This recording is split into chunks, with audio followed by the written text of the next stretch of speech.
Okay.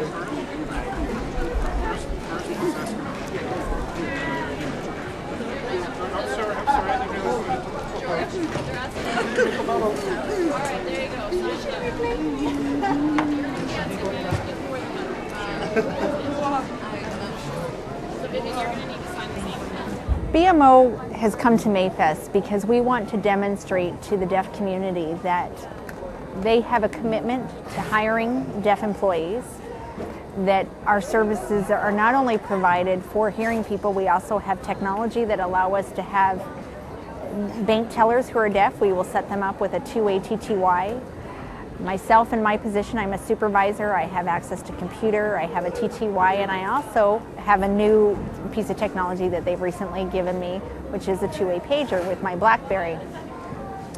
And this BlackBerry really helps me to keep in touch with my coworkers. If there's any emergency, they're able to page me, and immediately I can stop what I'm doing and attend to them and resolve whatever issues have come up. And that's really a big benefit for myself that BMO has allowed and provided for me in the deaf community.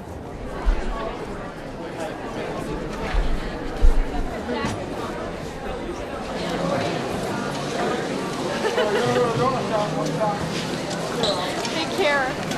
Well, we're here to raise awareness that the One Stop Toronto is working closely with the Toronto Transit Commission to give the commuters accessibility to information. And it's really important for us when we're speaking about accessibility, how, for example, commuters right now are challenged by an audio system that's supposed to be giving timely and relevant information to the commuters at the mass, but when in fact it has no relevance to the deaf community. And the One Stop Toronto is working with the Toronto Transit Commission to bring that accessibility to the wide span of the commuters, and that includes the deaf community.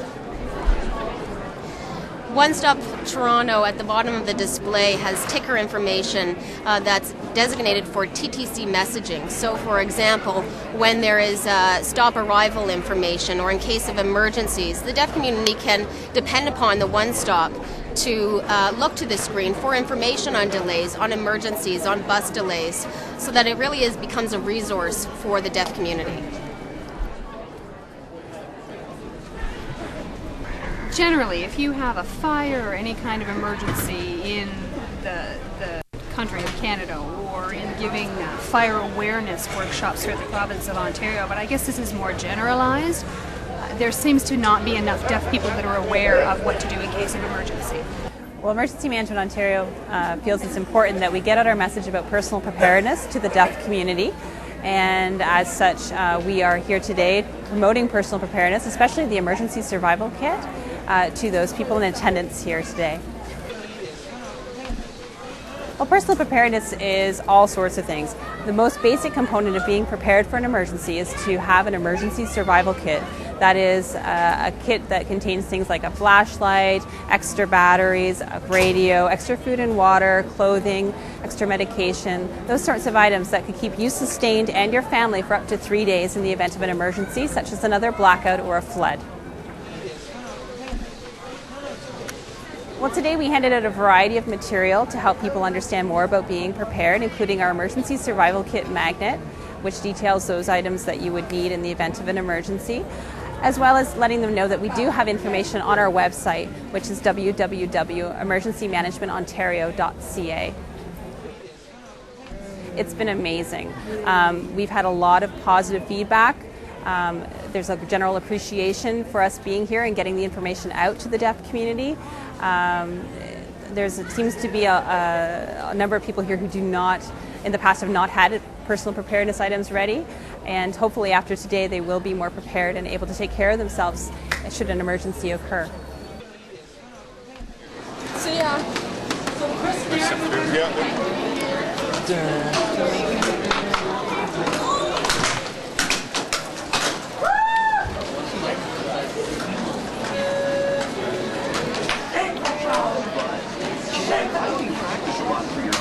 Well, we're here at Mayfest because we're with deafplanet.com, and well, we'd like to think that deafplanet.com has become a really important part of the deaf community. Coming in the door, I've been giving out little stickers to the kids who are kind of making their way in, pretty much every teacher or caregiver who's with them says, oh, it's his or her favorite show, it's their favorite thing to do on the internet, and we really like that kind of positive feedback. It's really come a long way since we launched the project in 2003 at the World Congress of the World Federation of the Deaf. And now we're here 2.5 years later, and we're really seeing up on the stage today that the kids know the characters, they know Max and Kendra, they're excited to get the autograph, they're excited to go on the website and play, and they're filling out little surveys to get a copy of our newest DVD release, which is for our new component to the site, Sports Village. Well, deafplanet.com, we really don't like to distinguish between the two. The whole sort of thing is deafplanet.com because really it's a television series, it's a website, but the whole idea really grew out of a website. The partners in the company that I work for, Marble Media, Mark Bishop and Matt Hornberg, met with Joanne Cripps and Anita Small from the Canadian Cultural Society of the Deaf, 3-4 years ago. And the result of that meeting was basically that they were going to use technology, specifically the internet, in an innovative way in order to take advantage of the streaming video capabilities that were just then becoming a mainstay on the internet in order to create content that deaf students, and not people being introduced to ASL, but rather children who grow up with ASL, they get to a certain stage in school and all of a sudden they discover there is no math, there is no science, there is no geography.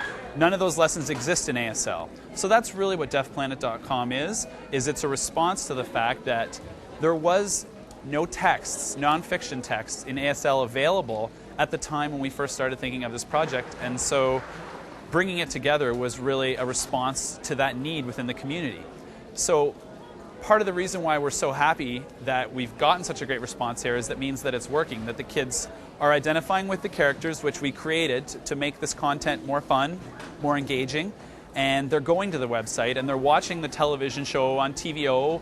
Out in Alberta, they're watching it on Access, in SCN in Saskatchewan as well, and then they're logging on to the website and using the technology that we put in place there to expand the experience they have with the characters, and using it as the tool that it was intended to be to learn more about science, math, history, whatever the subject that might be. And as I just mentioned, we launched a new section, Sports Village, which allows them to learn about the cultural significance as well as just a little bit about the activities involved in the deaf sporting community, which, as we all know, is a huge part of the deaf community and a great way for them to come together. So we hope we can contribute to that as well with Sports Village.